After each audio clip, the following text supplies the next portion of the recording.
It's a pleasure, and honestly, I am flattered to have been chosen to do this and asked to do this. You show up in your first year, and the Buckeyes win a national championship. Did you get calls from Nebraska saying, what's the deal? I still have a lot of friends in Nebraska, to include the governor, and they did take note of that. I bet. I bet. And I'm actually friends with Coach Rule too. So Nebraska will show up again. Trust me, they're going to be okay. Tough act to follow, though. When Yeah. you come in off of a season like that. And, It is. No, where do you go from there, right? Right. I guess you have to repeat. Well, that's the thing. You're right. How hard that is to do. It is. State of the Union, State of the University Yeah. Day here as you come in. And it's been 17 months since your last one. Yeah, it was intentional to wait for two reasons. One is we wanted to get this plan completely financed, approved through the Board of Trustees, and then really poignant to do it on our Founders Day. I mean, 1873, 152 years ago, first 24 students here on the Ohio Agricultural and Mechanical School, where it was once known as the Neal Farm, and to look at what those humble beginnings were to where we are today, and be able to stitch that together. And of course, at the national level, it's Constitution Day and Citizenship Day, and what an interesting parallel to Education for Citizenship 2035. How do you explain that to friends, the Citizenship 2035, when you roll that out today and you talk about it? It's really as simple as creating the conditions to build the next generation of leaders. And it's the leaders for our state and for our nation. And I believe that that's part of our mission set here. You come in and you have to learn and listen and communicate with this campus community. When did you say, okay, it's action, I'm going to put a thumbprint on this, let's go? Yeah, I think right around the time of my investiture in November of last year, it's when I started to feel like I had most of this conceptually landed. Putting the details together, because we are such a complicated, we're a bureaucracy. And to put it all together, because sometimes you can say, hey, I want to create this scholarship at Columbus State. And it sounds like it's a simple, President David Harrison and I can put this together in 10 minutes and let's just shake hands and it's done. Well, there's a second order effect, a third order effect, and you've got to be able to think about all those other pieces. And I'll just tell you one of them. There are a lot of community colleges here in the state of Ohio. What about the other 21? What do they get to do? And so, we'll be talking more about that in the future, but I wanted to focus on creating a bridge for Columbus State first. But, every other piece of this plan, as you note today, quite a few, they all had to be planned and discussed across the entire spectrum of the university.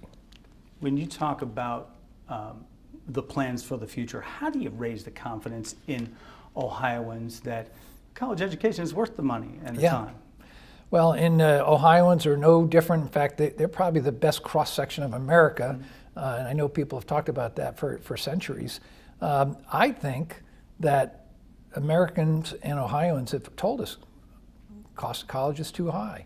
What's the actual return on the, literally $1.5 billion of research that you do? How do I get to feel that in my household? And then if I do go to the university, what's that return on investment going to be? If I'm going to spend that money, even with some amount of scholarship money, what do I get back? And this plan is intended to answer all of that. You're on solid ground financially, as I heard you say today. How do you, I've heard you say before, we're going to invest in our future. What does that look like? Well, very few universities right now are able to do what we can do for a couple of reasons. One is, for the last couple of years, we've been creating efficiencies within our 11, then to 12, now we're almost at a $13 billion budget. So if you can just figure out how to save 1% or 2% and be efficient, you can bank that money. And we're not a profit institution, we are a nonprofit institution. So as we become financially stable and secure, all the big credit rating agencies have upped our credit rating to now AA or AA+, which is a big deal. We're one of the most financially secure major institutions in the country. When we take a look at that, we saw this is the opportunity, even with all these other challenges out there, that we can reinvest in ourselves. Let's spend that money that we have sitting in endowments and things that are doing good for us financially and put it back into ourselves and let our students, our faculty and staff be the beneficiaries of it. Challenges, since you brought it up, what keeps President Carter awake at night? Yeah, I mean, surprises, right? Things that can happen. I mean, we're an open society. This is an open campus. Safety and security is something that we take very seriously. We pay a lot of attention to. And then, the federal government, they're answering a lot of questions about what types of money and how much money should be given to public and private universities, particularly when it comes to federally funded research and, the costs that are associated with that. Now, we've done better than most. A lot of institutions have lost, billions and hundreds of millions of dollars. We haven't seen that type of impact here. You brought up safety. You started today on a kind of a somber note about what happened in Utah. Obviously, you felt like that was important for that, but these acts of hate that we're seeing, protests for the Israel-Hamas conflict, things like that, next level tension kind of is where we are. How, in this moment where we are, do we stop the escalation? Do we communicate common ground? Yeah. I think people are looking for some leadership in this moment in time, and leadership centered around how we can better unify ourselves, still let our voices be heard from all the different constituents that are here on a campus, a public university campus like Ohio State, but also make sure that we help educate our students, faculty, and staff to understand how to let their voices be heard, how to have a disagreement without it turning into it's either my idea or no other idea available. I mean, that's part of our mission set here. That's when I was referring to everything from civil discourse. We have a program here called Listen, Learn, Discuss that's been very fruitful. But we still want to make sure that we're stalwarts for freedom of speech, academic freedom, which is the freedom of a faculty member to speak on the course that they're teaching. And then this idea of diversity excellence, which is everything from intellectual diversity to allowing ourselves to have a diversity of thought and not punish those or feel like we have to go after somebody that thinks differently than us. Where would you place the buy-in in the campus community in that regard? Because I want to go back, you can't be president for very long if you don't get booed or jeered at something. And the way you rolled out the DEI, probably some people on your team were like, I don't know if we should do it this way. I took a lot of heat. You wanted to do it that way. You took heat. We heard from students, the harsh reality is I go to a university that doesn't publicly support me. Yeah. That's a quote from a student there. Yep. The Center for Belonging and Social Change, now Buckeye Commons. You can change a building, you can change the name of the building. How do you change the culture? Yeah, it's all in your actions. In other words, it's all in how you support the students that are here. There's been so much talked about what went away. We never really talked about what is still there and what's happening. I mean, no student lost a scholarship, no students lost a job. We're still demographically one of the most diverse campuses anywhere in the nation, and we're all about building student success.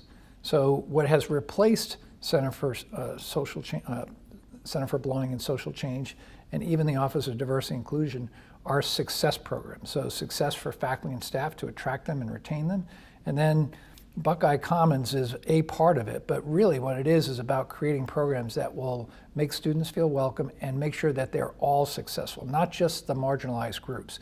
Yes, they're still going to want to have a place where they can be, have people they can talk to, but at the end of the day, we want to make sure all of our students are successful. So this was a strategic shift, and let's face it, I mean, this is the movement that's happening in the nation. So, now we have a law that forces us to do it.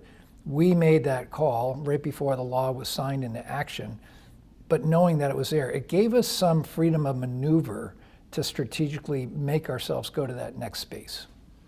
And where are you in that? I mean, June 27th was a date to get certain parts of it in order.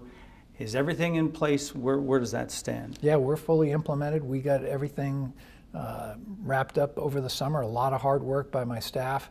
What's really happening now is a lot of communication. Remember, a lot of our faculty and staff, and certainly our student government leaders, they were not on campus when June 27th hit. Mm-hmm. So now we're doing a lot of education. We've got a lot of public-facing websites, and just making sure that our faculty, staff, and students are comfortable with what these new rules are, what it means, what it doesn't mean, And a lot of the implementation has still got some time to go. So the public-facing syllabus, that's got another year to go. The required civics course, that's got another year before that gets implemented. So we're in the process of putting some of that together. Their knee-jerk reaction, the faculty, was that they're not. Yeah, you know, it's interesting, that requirement course, we already have it here. So now it's just a matter of, do we have it in enough places to teach it, make sure that requirement is there, and I want the faculty to own it, because if we're going to have to do it, let's make sure we do it with academic integrity, and that's, you know, where the faculty is going to get involved. Is politically higher education too much of a kickball right now? Is it too much? You know, there's control from the left. There's administrations from the right currently now. Right? It's a in the middle. As an athlete, I can say this to you: it's a contact sport. It is. It really is, and you better understand how to deal with all of your constituencies. As you point out, you've got the General Assembly, you've got state legislatures, you've got federal. But you've also got to be able to deal with students, faculty, staff, parents, alumni, the sports element. There's a lot. And if you let your eye off any of those spinning plates for a little while, it stops and it'll break. And that's the danger right now. Yes, there's a lot of changes. You got to be able to keep up with it. And you got to be a pretty decent communicator and be able to know that this is not a popularity contest. You know, I've had to make some pretty hard decisions. I get criticized. But, you know, I wore the cloth of the nation for 38 years as a naval officer. I was apolitical completely because I had to be in that job. As I've been in higher education as a civilian, you know, 4 years at Nebraska, now finishing 2 here, I do try to keep the job in an apolitical fashion to the best of my abilities. Sometimes there's things that happen that you still have to, like this morning, I made comment on, you know, a situation because it is impacting the nation at such a level. And because that event happened on a public university campus, you know, not that dissimilar from ours, you have to be able to address it. It's the elephant in the room. So I think it's important that we're, you know, got to get up and speak our mind and speak. You brought up sports and athletics, and you talked about it earlier today about Big Ten revenue sharing. Where does that stand? What's that look like moving forward? You know, we'll continue to be at the table in that conversation. You know, again, we're in a great spot because our brand is the most recognizable brand, not just in the Big Ten, but in the nation. We're Nike's #1 apparel selling brand.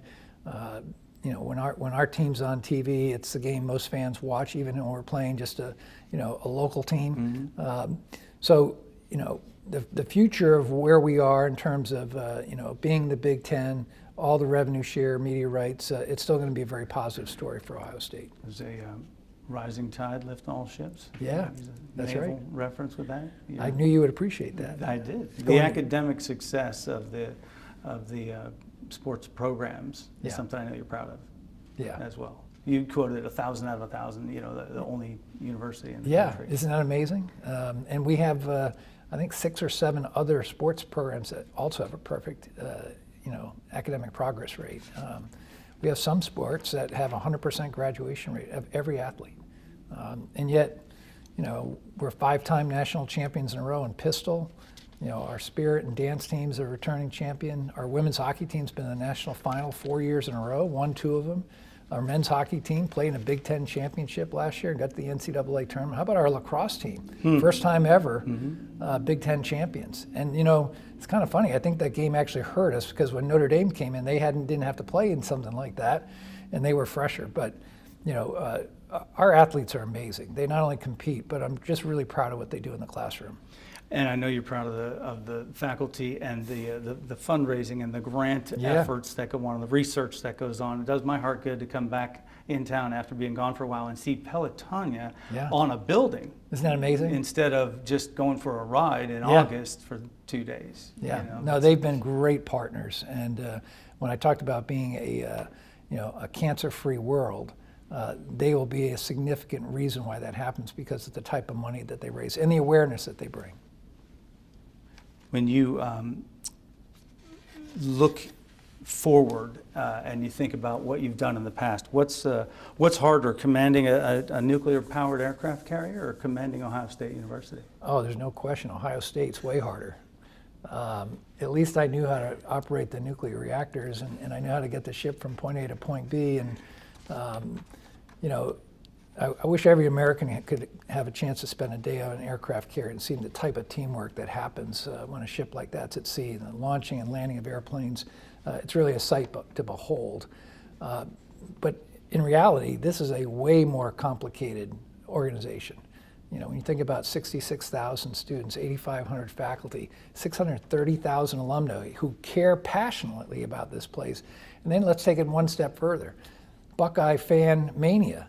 You know, Ryan Day would tell you we have 12 million fans. That's a Buckeye nation. And they all care, and they're paying attention to everything that's said and done. So you have to pay attention too. We're moving into the lightning round phase here. Okay. Top Gun Ted Carter. Yeah. All right. True or false, your call name was Slapshot. True. That was easy, okay. Yep. So true or false, your squad chose that because you have a terrible slapshot. That's correct. True. True. I played hockey since I was 3 years old. I played 4 years at Navy, was the team captain, and my slapshot was absolutely the worst. But I was team high scorer too. From 10 feet and in. Yeah, 5 feet. I was really good around the net. Doing the dirty jobs. Hey, I had a lot of tip-ins. Somebody has to do it, right? Okay, so this is not true or false, but you have to choose one or the other. The original Top Gun or Top Gun Maverick? Top Gun Maverick. Okay. Better video quality, all real flying scenes, exceptional. The closest thing to what it looks like, feels like to be in an airplane ever done. Top Gun principles when you learn and graduate from are to become a teacher for the rest of your life, no matter what the field. That's right. It's perfect alignment with what I do now. I mean, I've been in the teaching and learning space since I was 25 years old. I graduated from Top Gun in 1985. And I was an instructor for life, and it transitioned to being in higher ed while I was in uniform to run the Naval Academy, and then I've had the privilege of doing it at Nebraska and now here at Ohio State. And true or false, you've had a beer with Tom Cruise. True. On Maverick, on the set, or where was this? No, at the original Top Gun premiere, not the premiere, at the original Top Gun filming, the real Top Gun instructors didn't want to have anything to do with the movie when it was first drafted as a script. So I was a student, and the instructors said, hey, Carter, you and this other guy, you go meet this actor, I think his name's Tom Cruise, get him in the bar, get him drunk, we're going to throw him in the swimming pool tomorrow, and then we'll see how he does. So I met him the first day he arrived. We did have a couple beers in the Miramar O Club. Right. People even recognized him then from Dirty Business, I think was the name of the Risky movie. Business. Risky Business, yeah. And All the Right Moves. And he was a super nice guy, and we had a fun talk. And that was where he first started to learn about naval aviation.